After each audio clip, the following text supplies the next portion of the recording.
I call it meeting to order. Start with the roll call.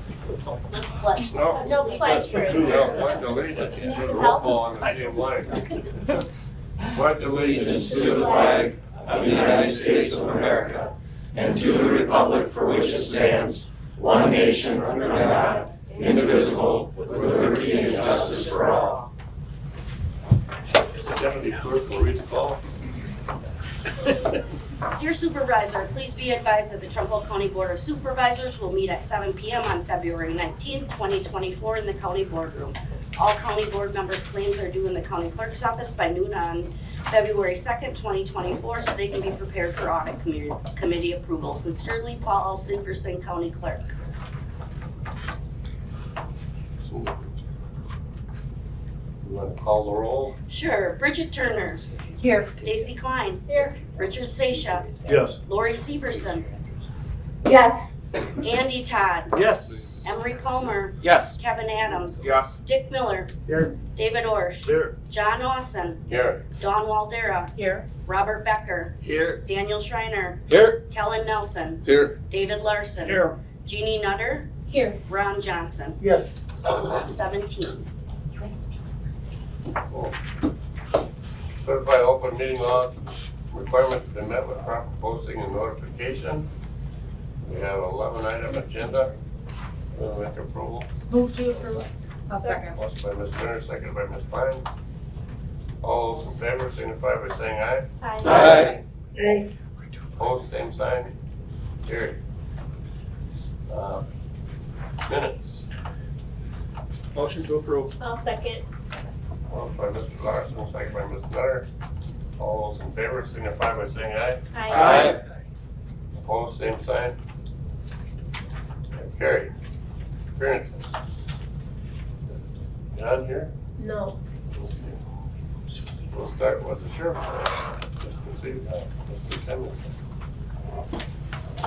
Don't use microphones anymore, huh? This thing picks up pretty well. I'll try to talk loud too, so. So I handed out the annual report. I'll talk about that in just a second. The first thing I'll do is just the normal statistics that I talk about. Go through that real quick. So this would be for the month of November, December, and January quarterly report. During that time period, the dispatch center received over 28,470 phone calls just for complaints, basically. They receive a lot more than that when people call and ask for information, but people calling in complaints, that number totaled over 28,000, and that's for all jurisdictions, all police jurisdictions within the county. The sheriff's office, part of that was 13,561 calls for service. For that was for the, I'm sorry, that's for the year last year. For the quarter, it was 2,811 calls for service as opposed to 3,209 the quarter before. So we were down a little bit that last quarter. Just a little bit of crime data. We investigated 7 deaths, and that compares to 7 from the previous quarter. Drug abuse violations is up substantially, 47 compared to 32 in the previous quarter.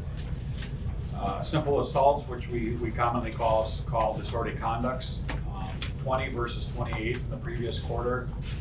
We had 1 burglary and 14 thefts, and no motor vehicle thefts, all very comparable to the quarter before. So, except for a little bit of a rise in drugs, there was not an unusual quarter by any means in the crime data for us. Crashes, we had 225 crashes called into us versus 196 the quarter before. That typically is because of the deer running in November. That's why that number is going to be higher. And the deer number was 136 of them versus 110 the quarter before. So of the 225 crashes in that quarter, 136 were deer, half or more than half. 67 property damage crashes, 25 injury crashes, and no fatalities. Pretty comparable, except for in the previous quarter we did have one fatality. None in the last quarter though. I don't have any information on citations. We went from storing all the data on site to what's called a hosted environment, and I have not been shown how to retrieve the data for citations yet. You'll see some of it in that annual report, however. This is kind of an unusual number for us, though. We had one Chapter 71 in that 3-month period of time. I don't remember ever only having one in 3 months, so hopefully that's a trend that we will see moving forward, a trend that we'll continue to see moving forward. That compares to 5 the previous quarter. The jail numbers today, we have 33 total in custody today, and that's because a week and a half ago we moved all of our inmates out of county to get prepared for training, and we had really, I asked the police officers to use as much discretion as possible when making arrests. So those numbers are down a little bit because of that. One on EM, and the rest of them are all in custody. So as far as jail vacant positions go, we have 1 vacancy in the jail, 1 vacancy in the dispatch center, with 1 more coming up next week. And then, so tomorrow we are interviewing actually for all 3 disciplines, jail, dispatch, and patrol. So it's getting a little bit extreme in dispatch, and we're hoping to get a few applicants. We have an open application period going on now, so we're hoping to get a few more applicants than we've been seeing. We're gonna have to be a little bit creative, I think, to get the word out there. So, but the big news is, today we received approval to occupy the new jail.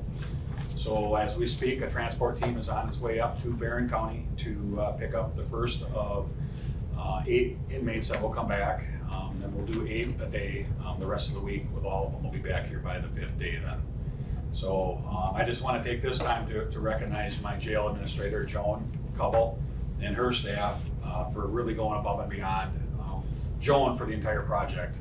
This project would have been very difficult without Joan and Tanya before her. So, and then her staff really went above and beyond this week and last week and making all these transports work and cleaning out the old jail and getting the new jail ready. I'm pretty proud that they took the initiative to make this work. So, and then I got to also really put some kudos out there to Jeremy and his team of maintenance, and Tim and IT as well. Again, the project would have been very difficult, and I could not even begin to tell you how many hours, last minute interruptions, and whatever it was that all those departments did to help make this go.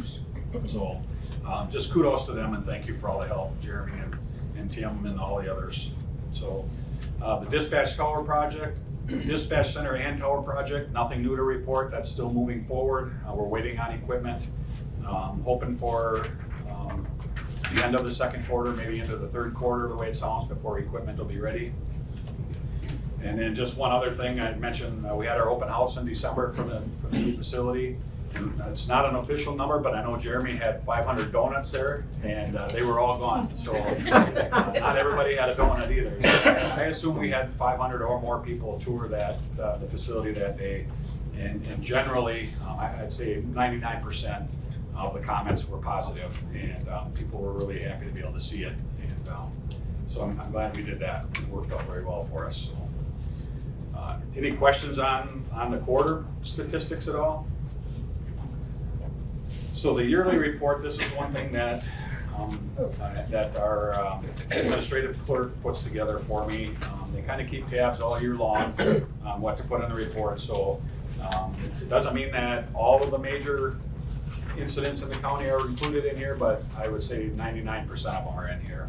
And I'm just going to hit on a couple of them. The first 7 or 8 pages is mostly crashes, but there are a couple notables. On the first page, you'll see we did have 2 fatal crashes. 2 crashes resulted in 2 fatalities in 2023. In 2022, we had just the one, I believe. So, or none. We had none in 2022. So we're up a couple here. First one is back in March. We had an incident where a vehicle crossed the center line and struck an opposite opposing vehicle. The occupants had to be extricated from the vehicle. So, and then the second one was kind of a higher profile one. It was a day of a motorcycle rally that started in Arcadia. This is an annual event, a charitable for the Wounded Warriors that originates in Arcadia every year. And they didn't go down the road very far, and unfortunately in Elk Creek resulted in a vehicle going through the stop sign and hitting one of the motorcycles. So if I go to page 3, I just highlighted a couple there right in the middle of the page. We had a report in April of a male named Blair going around pointing a firearm at people. Deputies responded and eventually did find him. The subject was arrested. Right after that one, we had a 911 call of a 22-year-old male that had been shot. This is an accidental shooting that took place at a business down in the southwest area of Trempealeau County. And just a terrible event there with how that all played out resulted in the death of a person. On page 4 in the middle, we had a logging accident that resulted in a death. Right after that, vehicle versus Amish buggy. That one was just serious injuries and did not result in a death. But we usually have 1 or 2 of these types of crashes due to the number of Amish that we have in our area. Skip over to page 6, just a couple I noted there. We had a burglary, not in progress, called into the sheriff's office. If you recall this one, the subject, it was near the golf course, and the subject broke into, well, had been terrorizing neighbors, was the original call, and it ultimately culminated with a call of this this burglary to this residence where he tried to burn the house down, and the subject was eventually taken into custody in another county. Did quite a bit of damage, resulted in criminal charges against the subject. August 11th, the one right after that, we had the burglary to the mink farm, which resulted in the release of mink in Independence. That happens about 2 or 3 times in my career that's happened, so that's pretty rare, but we do have animal rights activists nationwide that target mink farms, even right here in Trempealeau County. And we've determined that that is the case, that it was a nationwide group that took responsibility for it. That is still under investigation. No suspects have been arrested in that yet. And then on page 9, just talk about one of our emergency response teams call out. This was a call in Galesville at a motel down there.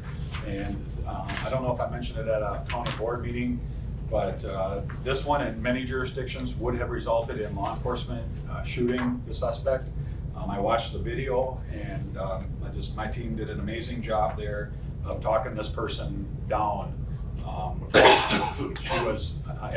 She had a very large knife and was threatening officers with it, well within the lethal range.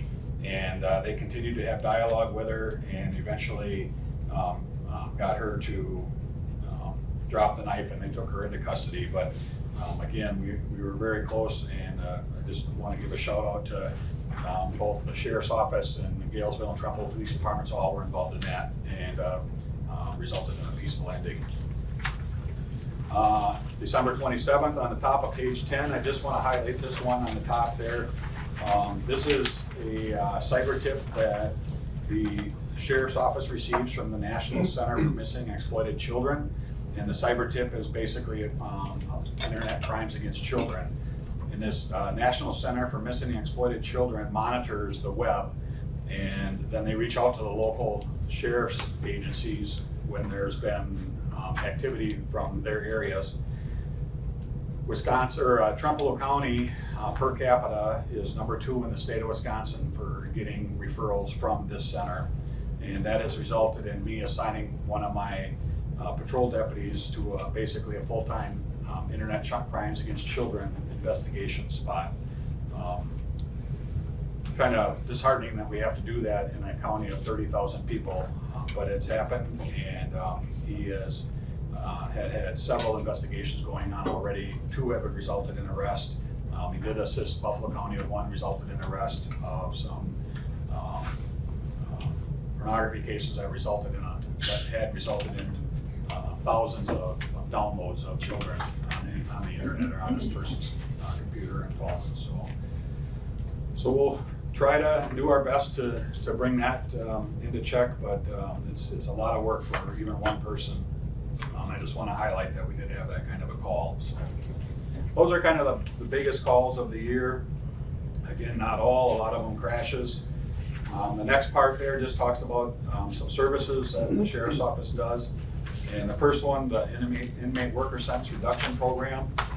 I just want to mention that that's kind of going to play in part of our new jail. We're going to have inmate workers working in the kitchen to help. It's saved us about $70,000 of an additional cost by using inmate workers in the new facility. And many people during the open house asked if they get credit for time when they help us, and that's right there is what it is. It's an inmate worker sentence reduction program. For every 24 hours worked, they get 1 day off of their sentence. So it is a little bit of incentive for them to behave and get out and break the monotony of the cell and maybe do a little community service work at the same time. So I'm just going to skip over to the bottom of page 12. And that's where it talks about our out-of-town prisoner expenses in the last, goes back to 2018, but we've actually been spending this kind of money going all the way back to the mid-90s. 2023, the final number appears to be $168,075. Budget every year is $150,000. So we were up quite a bit by the end of the year last year. The year previous was half that, and then again the year before that 160. So you see how it rises and ebbs and flows. But that's basically going to be money saved every year now because of the new facility. Matter of fact, I'm hoping to turn that around and actually have that as revenue, not an expense item. So. Excuse me. The top of the next page, that top line is blank on your copies for the year 2023. Revenue received for boarding prisoners. This is what we get for housing, probation, and parole inmates who are on revocation, or we may be housing inmates for a period of time before they can take them at the prison, and we get revenue based on that. Our total number for 2023 is $30,640. I don't have the breakdown for the first 3 columns, but way over on the end there, it should be $30,640, down a little bit from previous years. Again, the next line, the 2023, this is electronic monitoring. We had $13,151 in expenses, but we had revenues of $19,376. So we did make a little bit of money on the electronic monitoring of individuals from our jail. We typically only have anywhere from 0 to 3 or 4 out on the monitor at a time, and that's with a population of right around 25. I expect that we may have an increase in that number as time goes on and programs become more available with our new jail. But it is a revenue item. It doesn't cost us any money to do that, and so we continue to do that. Again, you'll see that incidents initiated, those are phone calls into the dispatch center, and that was that number I touched on in the first report. 28,482 is that's the total number that came in to the call center for 2023. The top or the middle of page 14, I just want to let you know what you see at e-referrals to the DA's office. I just want to tell you what that is.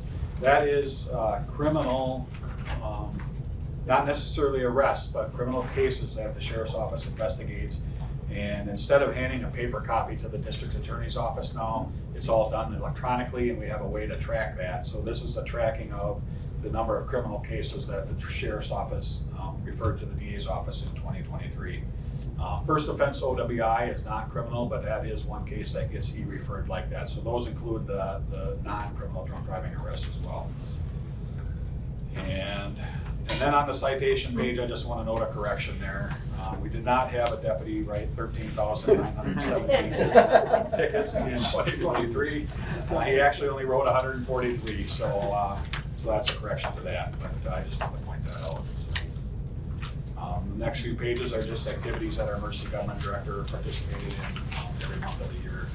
Last year, that's typical for annual report as well. So I'll let you read the rest of it at your leisure. Lori, I'll send you a copy by email so you can see it. And, That'd be great. And then entertain any questions that you may have. Any questions? Brad, when are you gonna have all the prisoners back here? Hopefully by Friday. So, That'll be there's- how many? There's about 35 up there right now, so, again, that number is low because we have, we've kind of tried to keep inmates out of jail as much as possible the last couple of weeks because it costs us quite a bit of money to house them, so I suspect our average daily population will be right around 40, after a couple of weeks when we get settled in and get business as usual again. So. How soon are you gonna start taking from out of county? So, one thing that happened here is we were supposed to be in the new jail by January 8th.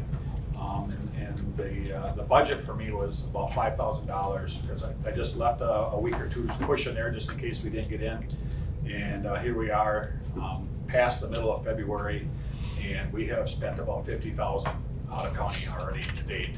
So, and a big part of that was this week. It just, we took the plunge and we sent them all out of county so that I could have my jail staff concentrate solely on training for 1 week. And that way they'll retain what they learn.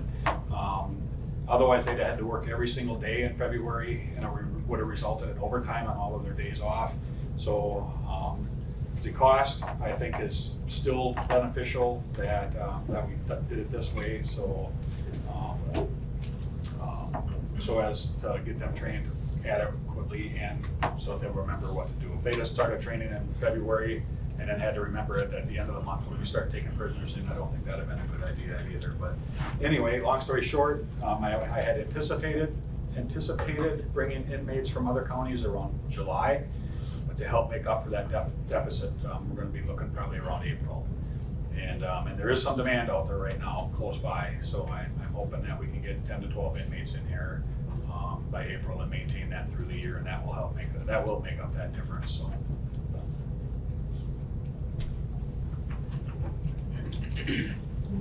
Any other questions? Thank you, Sheriff. Thank you. Thank you. Thanks, Brett. Next on the agenda, representative for Derek Van Orden's office, Mary Carney.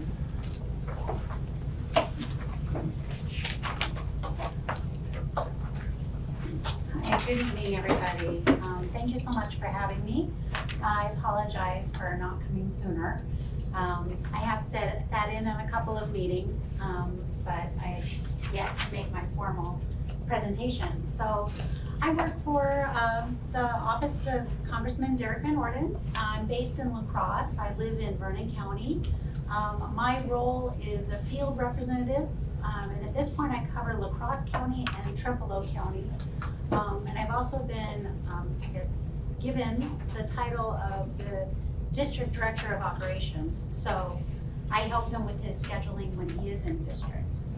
So if there's anything that you'd really like him to see or tour, or just to meet with, please reach out to me. If I've missed anybody giving you my card, raise your hand and I'll be sure to give it to you. Thank you.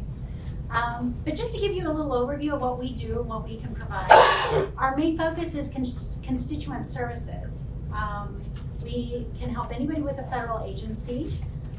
We have 11 full-time staffers here in the state, in the 3rd District.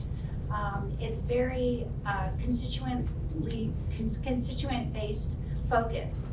So we have somebody who handles just IRS, Social Security. We have another person who's a veteran himself who just handles veterans cases.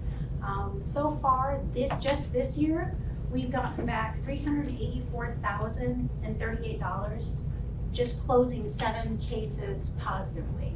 So that includes the IRS, Medicare, Social Security, State Department, Veterans Affairs. So that's what we're here to help. The Congressman really wants everybody to know.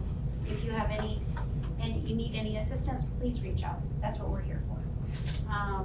Some exciting things we have coming up. We have a congressional art competition for our high school students, congressional app challenge. So any type of app, our last year's winner did one on solar systems, and she really blew us all away. She's a very bright student from Onalaska High School. We also have our military academy nominations. We can provide tours and tickets if you ever get to the DC area. And the congressman is happy also to provide tours at the Capitol. Coming up soon, we have the community project funding for the fiscal year 25. So it's gonna be the same formula as the previous year, and we're still waiting to find out what's been passed for those. We've put forward, I believe, 15 different projects from the district, otherwise known as earmarks. And that's something that's really important to the congressman, to bring some federal monies back to the district to help our economy. We can also do grant applications or help with them. We have a full-time staffer, retired Sheriff John Spears from Vernon County. He helps with our law enforcement, and he also helps with grants. So library needs a grant, please reach out. Any agency, even privately, will help find you that federal grant that fits your needs. Also, just flag requests that have flown over the Capitol, we're happy to provide those as well. So just a summary from last year as far as how we were able to help constituents. Sorry, I gotta zoom in here. We closed 297 cases favorably, which resulted in approximately $565,000 back to constituents here in the 3rd District. So if you've ever had an issue, please just reach out. And then, as you may be aware, the congressman serves on the Agricultural Committee. He serves on the Veterans Committee, which he also he chairs a subcommittee helping veterans get to work in that window period of they're released one day, and he helps with the workforce development for veterans. And then he's also on the Transportation and Infrastructure Committee. Railway safety has become one of his #1 top concerns. So when the derailment happened in DeSoto last year, he put forth a bill which has passed, hiring 15 more railway inspectors nationwide. Because he believes that was an accident that could have been prevented had more inspections occurred. So I have a list of different bills he's put forward to help constituents, but you can find out more on our website. It's Van Orden Congress, I'm so sorry, .vanorden.gov, I think. But anyways, I can get that for you as well. So. Any questions? Yes. Yeah, Mary, if any people listening tonight or viewing has an issue or an opinion regarding a particular piece of legislation, do they talk to you about that, or how do they contact the congressman? Yep, they can call me directly. They can reach out to our La Crosse office. We do have 2 brick and mortar offices here in the 3rd District. One is in Eau Claire and one is in La Crosse. But they can also reach out via our website and leave a comment there, or call our DC office. Thank you. So, thank you. Any other questions? No, thank you, Mary. All right, thank you. Thank you. Resolutions, number 6. Carryover maintenance budget for windows. Whereas the 2023 budget for Trempealeau County Courthouse project included funding for window repair and replacement. And whereas the project was not fully completed in 2023, but it is anticipated that this project will be completed in 2024. And whereas the project has a total of $15,584 remaining for window repair and replacement in the 2023 budget available to be used in 2024. And whereas it is in the best interest of Trempealeau County to carry over that unused balance to 2024 rather than to levy for them. Now be it resolved that the Trempealeau County Board of Supervisors do hereby authorize the amount of $15,584 for the window repair and replacement, account 101-51601.701, be carried over to the 2024 budget from the 2023 budget. Introduced by Executive Finance Committee, Bridget Turner, David Larson, and Richard Sasha. Move to approve. Second. Any discussion? Chair, Yes. is Jeremy here? Can you speak towards whether we have the final cost for the window replacements yet?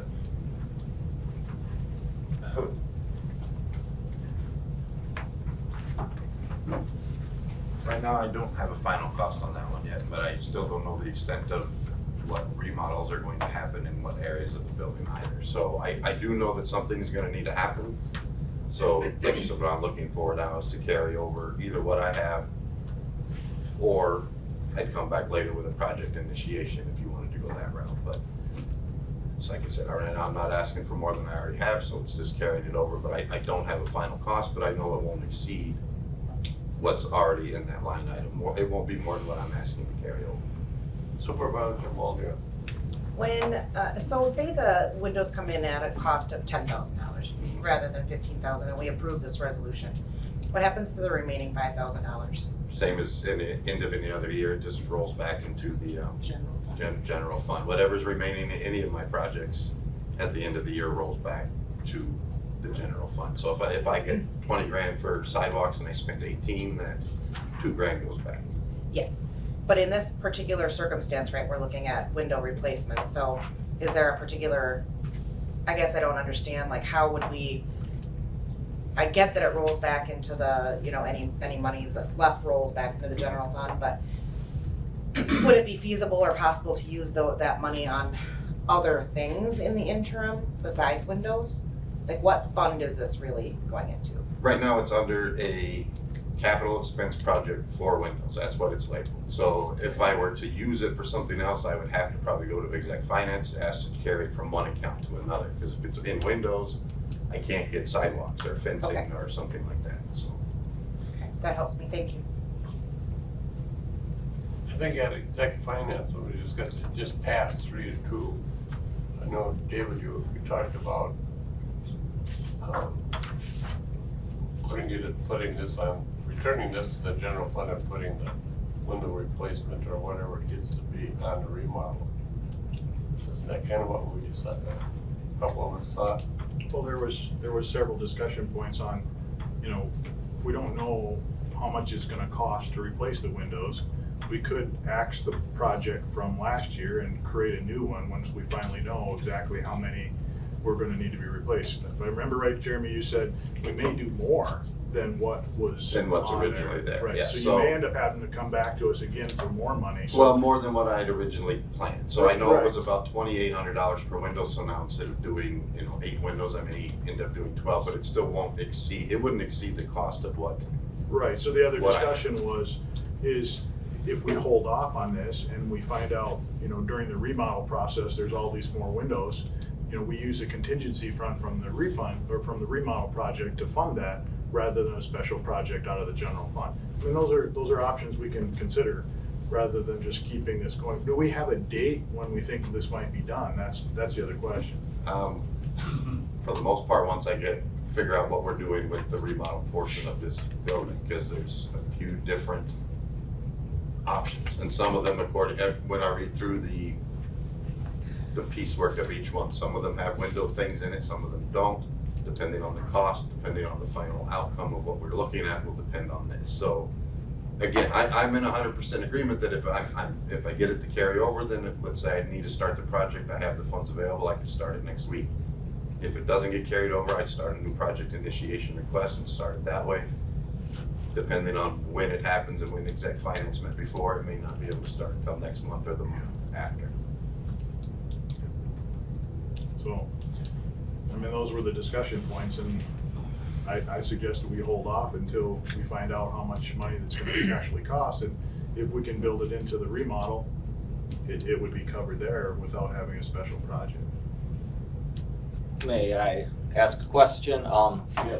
And not being on exec finance, I think members of exec finance could maybe answer this. What are the implications? I mean, it's county money either way, if it's coming out of that remodel fund versus this money that was already previously allocated from the general fund. Is there a different actual net cost to the county in the long run? Shouldn't be the same either way, it's just where it came from. So if there's not a difference, I guess my feeling would be why put more red tape in front of getting the project done if we've already got the money allocated? That would just be a thought. Okay. The resolution's already been approved, so. Okay, no further discussion, we'll just call for the vote. Mine also, roll call. Dan Schreiner, Yes. Kellen Nelson, Yes. David Larson. Yes. Jeannie Nutter, Yes. Ron Johnson, Yes. Bridget Turner. Yes. Stacy Klein, Yes. Richard Seisha. Yes. Lori Severson, Yes. Andy Todd, Yes. Emery Palmer, Yes. Kevin Adams. Yes. Dick Miller, Yes. David Orsh, Yes. John Austin, Yeah. Dawn Waldera, Yes. Robert Becker. Yes. Resolution passed 17-0. Okay. Second resolution is amend the county ordinance 2 to include county administrator. This is for highway. Whereas Trumpealeau County now has a county administrator serving as its chief administrative officer with those duties and responsibilities as set forth by Wisconsin statutes 59.18 and the Trumpealeau County Code of Ordinances, hereafter code.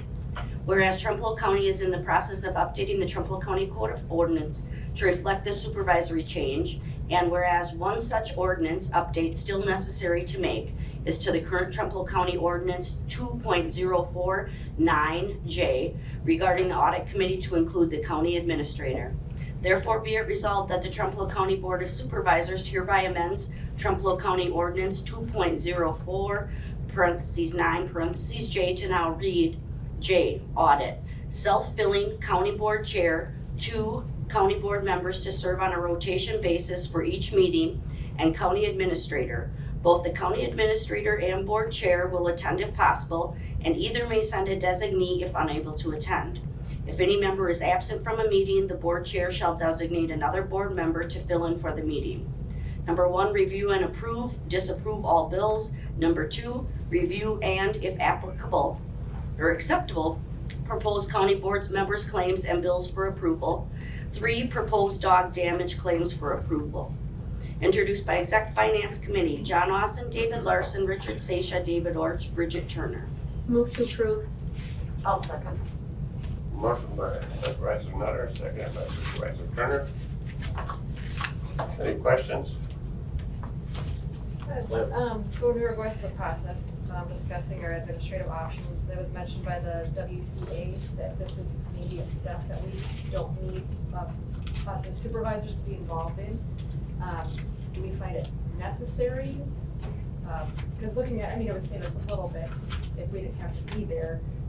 But I guess I just wanted to get everybody else's take on whether or not this is, now that we have an administrator, do we have to do this? Or is this kind of transitional for us? I don't know, I was one of them that said, well, maybe we should keep it because this is what the auditors told us to do. Okay. Auditors are pretty important. If I may answer at least part of it, and it's a really good question, and I think it's been asked, as part of this process. One thing that is required to do is the dog damage claims, and those are very hard to know when they're gonna come in, and there are timelines that are attached to that. So that's a driving factor as to part of this. Another thing is just, this might be more of a policy rather than a statutory reason, is that it allows for the county board supervisors to be aware of what's coming in every month and seeing it. And it's already part of the budget that's approved. So it's just more of an awareness piece, and it also allows the administrator that same aspect. Ms. Waldera.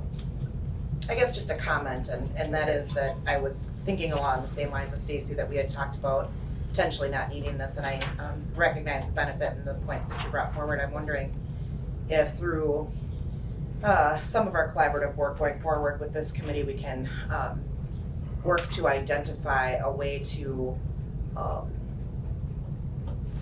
get details on claims and understand some of the expenditures better and maybe make something happen as a result of the audit that we conduct. Okay.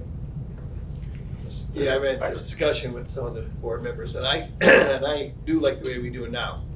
I mean, just for the reason that we do question a lot of them as we're going through them and get the answers, rather than if we had to go, everybody had to go through the bills at the meeting here. At least we're getting answers to where that money went, why did he get to have it this time and they didn't get to have it last time. And I think it just gives us a better handle on the budget, and especially the way you guys do it here, where you rotate the committee guys so that everybody's got a little different perspective on it.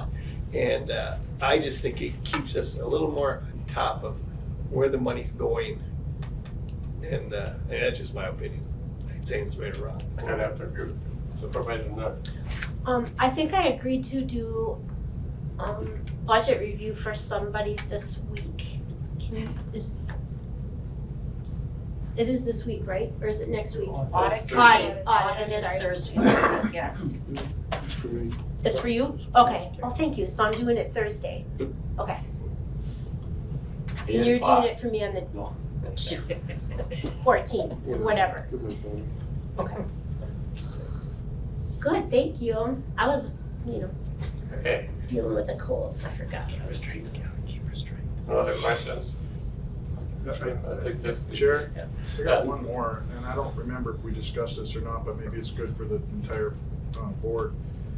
Where it states in paragraph where it says J for audit, and the county administrator, both county administrator and board chair will attend if possible. Does it need to be shall attend if possible? It could be, it's, it doesn't say may. If it said may, I'd have strong feelings. That's discretionary. Will and shall are very close, and there's probably a fine line. If you guys changed it to a shall, I wouldn't have any objection. The second part of that then is if they send it's may send us a designee, so it's very possible that two auditors could be there without the chair of the board or the administrator, based on how this is written. Just something to think about. May I speak to that? I know there's been a very concerted effort for many, many years to try to get 3 people there, and people have substituted willingly and so forth. But it's a committee. And it seems to me that 2 people make up a quorum of the committee.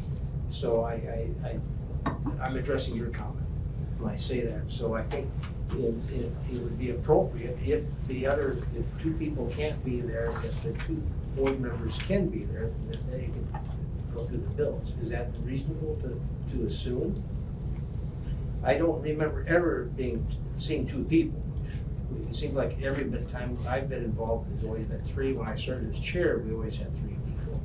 Oh, well, I've always called someone in. Sure. Dan's always been. There has been an occasion we've had only 2. Yeah, very seldom. So it's really not been an issue, but is it fair to say, if this is a committee, 2 people could serve in that capacity if the board chair weren't there? Technically you have the county administrator there as well. And so, 2 would be fine for the county board members. One thing I do want to be careful with, and this is maybe something that if you guys choose to go with it, if you choose to change it, but I just would be very careful with thinking about whether either the chair or the county administrator, I wouldn't want to presume for them that they are going to choose a designee. I'd rather have that something that they do on their own, but they have the ability. So that's why it's written the way it is. It's a policy decision, there's not a right or a wrong way, but that's why it's that way. Any further discussion? I don't think we need a roll call vote on this, do we? That's a Susan question. You could. Okay, we'll do a roll call Okay. Bridget Turner, Yes. Stacy Klein, Yes. Richard Seisha, Yes. Lori Severson, Yes. Andy Todd, Yes. Emery Palmer, Yes. Kevin Adams. Yes. Dick Miller, Yes. David Orsh, Yes. John Austin, one. Yeah. Dawn Waldera, Yes. Robert Becker, Yes. Daniel Schreiner, Yes. Kellen Nelson, Yes. David Larson, Yes. Jeannie Nutter, Yes. Ron Johnson. Yes. Resolution passes 17-0. I have no announcements. Got one more resolution. What do we do? Audit members claims. Oh. There's one on my agenda. B. Oh. There we go, missed it. Audit members claims, go ahead. Whereas the audit committee has audited the following claims and recommend that they be allowed as follows. John Austin, $1,216.41. Kevin Adams, $140.20. Robert Becker, $749.94. Ron Johnson, 0. Stacy Klein, $285.76. David Larson, $530.90. Dick Miller, $121.44. Kellen Nelson, $436.68. Jeannie Nutter, $581.32.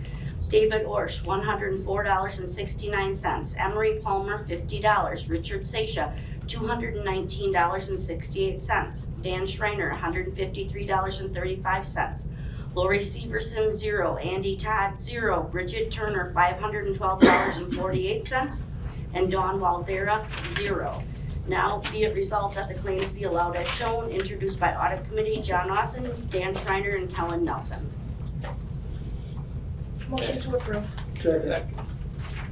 Was that you? No, yeah. A motion by Supervisor Walder and second by Mr. Johnson. Call the roll? Ron Johnson. Yes. Bridget Turner. Yes. Stacy Klein. Yes. Richard Seisha. Yes. Lori Severson. Yes. Andy Todd. Yes. Emery Palmer. Yes. Kevin Adams. Yes. Dick Miller. Yes. David Orsh. Yes. John Austin. Yeah. Dawn Waldera. Yes. Robert Becker. Yeah. Daniel Schreiner. Yes. Kellen Nelson. Yes. David Larson. Yes. Jeannie Nutter. Yes. Resolution passed 17-0. Committee reports.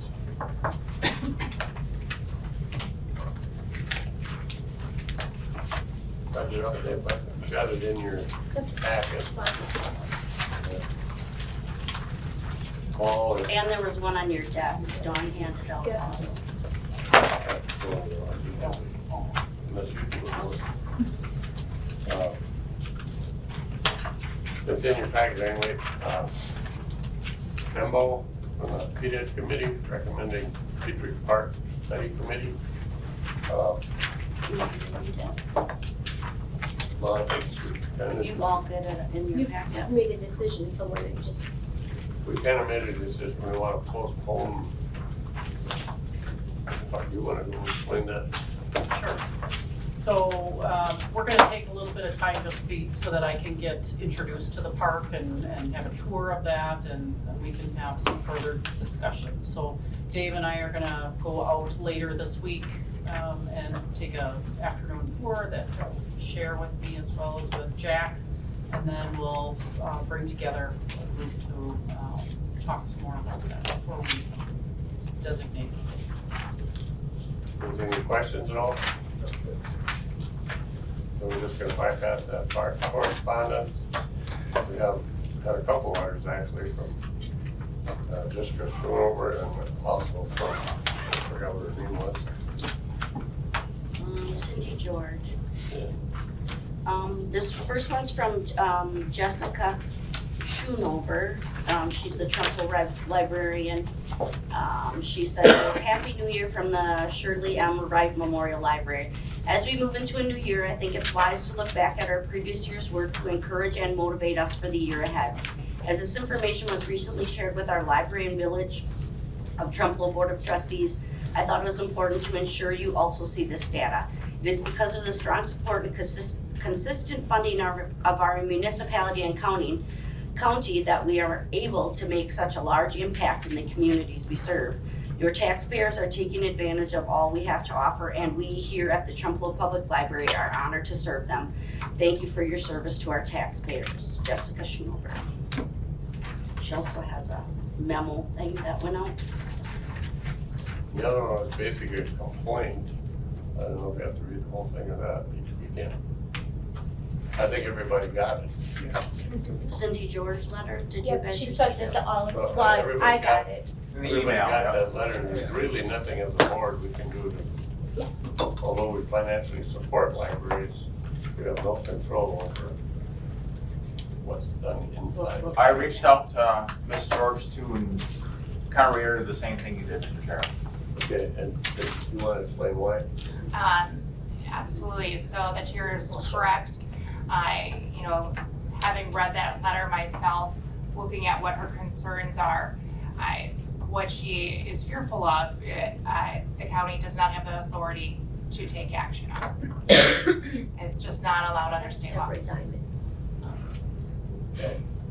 And May I ask a quick question? Yes, go ahead. Just for the purposes of the public who are watching or could be watching for future minutes, and can we explain what the letter said? I know we've read it, but I don't know that people who are watching on the TV would have an idea of what we're Why don't you speaking just of. go ahead and read it then? Okay, this letter is for all of you as a member of the Trumbull County Board of Trustees. I want to express my extreme disappointment in the recent proposed ordinance regarding making librarians criminally liable if children check out books or content that are deemed inappropriate. You basically want to control all access to all books materials. You don't want parents to be parents for them to step up and take actions for their child, and not all children apparently. Do you know that parents can ask any library to control access to certain books, movies, and so on? Librarians will put this on the child's account, and it will control access to materials that the parent wants to control. You would have found this out if librarians were contacted for information. A few should not determine the access of materials by all children. Again, access is the parent's responsibility, not the Trumpealeau County Board of Supervisors. In GET, they had a recent book ban request by just a few people. In the open forum for this, I wish you could have seen the packed library with people wanting to make sure it was not banned. The end result was it was not banned, but it was made known that parents can have the library control what books their child cannot check out. This is the way it should be. As we know, this topic is a big Republican topic, and I would like to remind you all that your position on the board is to be nonpartisan. Thank you to Don Hellrung for speaking out against this action. I am disappointed to hear that this topic has already been talked about at 2 meetings. Why has this went on past the first meeting? This action needs to be terminated. Cindy George, Ettrick, Wisconsin. We also got another one, I don't know if everybody got it, from Deborah Diamond. I got it. Paul has been Anyway, out since Wednesday. So. There's nothing. Can we just clarify that there weren't any meetings where this was discussed? Not at the county level. The county didn't have anything to do with this, so. It was a result of an article in the newspaper that got people all upset. Yeah. I mean, I got calls from the librarian in Strom, and I went and talked to her and assured her we can't do ordinances with criminal consequences. It's not in our purview. Should have probably done this under announcements, but anyway, 2 weeks ago, Monday, Tuesday, Wednesday, we had legislative conference in Madison. And we have Stacy here, who can write a book on it. And I'd like her to report on the conference. Yeah, don't worry, I'm not gonna get too far into the weeds on this, but attendees, we had our county administrator, and then Supervisor Ossen and his wife, Supervisor Larson and his wife, Bridget Turner, and then myself. That's everybody, right? Okay. Yep. So just to cover just the different sessions that we had and briefly what they talked about. So the NACO, the National Counties Organization, President Matt Chase was there. He had some really interesting things to say, but he did bring up intergovernmental partners because the NACO conference was going to be happening shortly after this one. They were going to be in DC, and just how federal state priorities align with ours. He had mentioned some things that China thinks in 100-year increments, whereas our federal government thinks in 10-day increments. And I think as a county, it's important for us, we have an administrator and we can start looking at strategic planning. Some topics that he brought up were mental health, broadband, housing, infrastructure.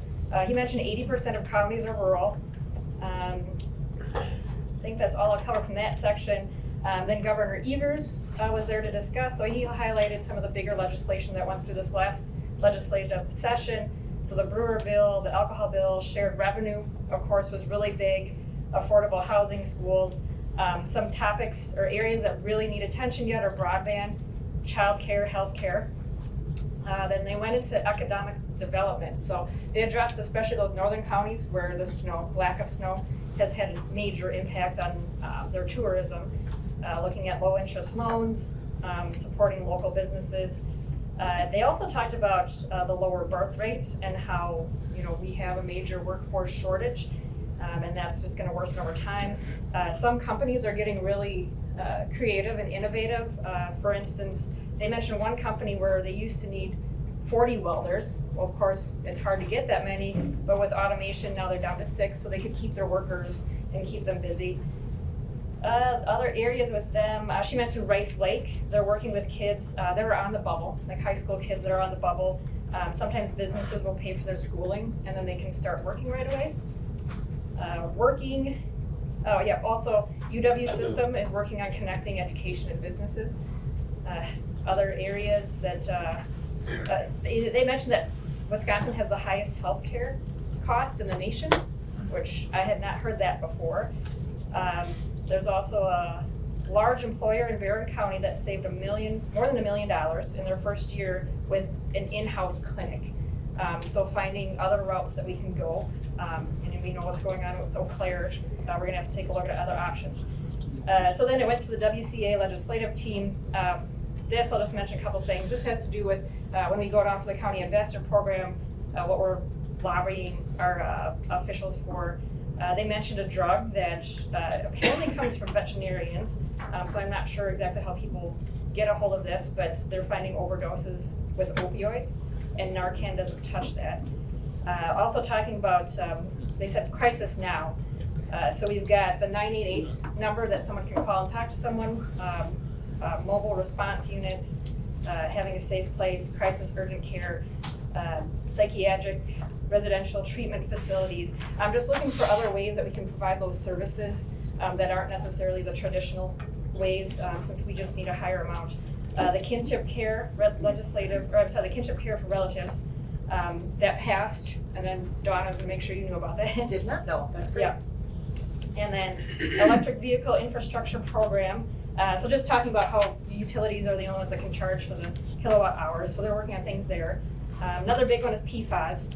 So they're finding more and more of that as they go along and test. So there's a lot of work being done on that. The president spoke. He talked about how, even the president of NACO had talked about how unique Wisconsin is, the WCA, and how we're ahead. We were right in front of the pack when it came to the opioid settlements and getting that going. So a lot of money to work with and finding out what to do with that. Also the long-term vision. And then just a couple other workshops that they had, AI in county government. So how you can use ChatGPT, resident services through like chatbots, translation. We got into cyber security. So talking about the multi-factor authentication. So I think everybody loves that when you're trying to log in and now you got a code that goes to your phone and you just have to do it, but that's the way of everything right now. So they suggested that every county have that for logging in. So we'll take a look at that. And then the legislative leaders, I actually kind of found it kind of fell apart. I found it funny going through this because I could tell, they rotated the majority minority leaders, and I could tell Republican, Democrat. But just some of the things. So they've got the surplus there, and you've got one political party that really wants to get the money back to the taxpayers. Our Senator Jeff Smith talked about, taxpayers paid to have these services. They should go that direction. In my mind, I think just split it, half and half, do both of them. That'd be easy, but that's typically not how it goes. So then they talked about the WCA, WTA, League of Municipalities working together, how we were able to get the shared revenue. And then they also mentioned the AREP program, the Agricultural Road Improvement Program, that's going. And then, electric vehicle bill. So you guys, I'm sure you're aware that when they're not purchasing gas, there's no money going towards that gas tax, and we need to make up for that. So they're looking at different taxes and fees on electric vehicles. Forward Analytics, if you guys don't read the reports, I definitely recommend it. They talked about the worker shortage. So by 2030, just in Wisconsin, we'll be short about 130,000 workers. They talked about the next big challenge. So that's the aging population. So looking at people that are 75 years old and up, and just how that's going to affect us going forward. It has to be mentioned. Looking at skilled nursing facilities, just all those other factors. And then pretty much just last couple things here, Atolis. Unfortunately, Andy Phillips had gotten sick, didn't get to present, but his two reps did a great job. So they were talking about public records, open meetings, the implications, communicating on social media. If it is something where you want to communicate those things, make sure you have a separate social media page for your county. If everybody needs help on that, I'm sure some of us could help with that. That kind of covered that. There was a lot of other questions there. I've got a lot of notes if you want to ask more. And then it wrapped up with James Olson from CIA. And he had spoken at the conference back in September. Just amazing. So just talking about the threats to our national security, what they're seeing. The Chinese are in our financial system, internet, electrical grid, just all these things that we need to be considering. The NGOs, I'd asked them about that. We need to have compassion for the refugees coming in, but we also need control so we can adequately serve them. He also mentioned with agriculture, what was that? I was just saying, there was a bill that didn't get passed. Mm-hmm. Yeah. Agriculture, there's protected technology that other countries are getting a hold of. So just other things to be aware of, but that's the basics of what happened in all the sessions. So if anybody else wants to add anything. Did they talk at all about part of the reason, I think, for healthcare costs going up, and they're looking at one of the reasons the two hospitals closed in Chippewa and Eau Claire is Wisconsin didn't take the Medicare expansion dollars, which has caused major problems in our state, and I don't know why. That's been going on for years.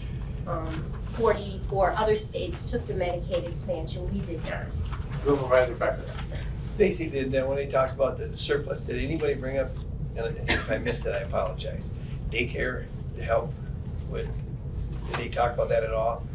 I mean, for when you need workers, that's becoming a huge. Yeah, I don't think they talked about it specifically then, but just mentioning kind of like the in-house clinics. I think some companies are starting to go that direction. Yeah, so that daycare seems to be, to retain people in your cities and stuff. There's- That is a nice draw. This is out there from Forward Analytics, and this is really good. It's very comprehensive and gives you all the information. I've read this, so if anybody would like my copy. We all got it. Copies of that. Yeah, for sure. Yeah. but it's in there. If I can't believe Stacy missed this one, but something that caught my attention. It's in regard, she mentioned it a little bit in regard to getting kids, working with them to get started on a job and whatever.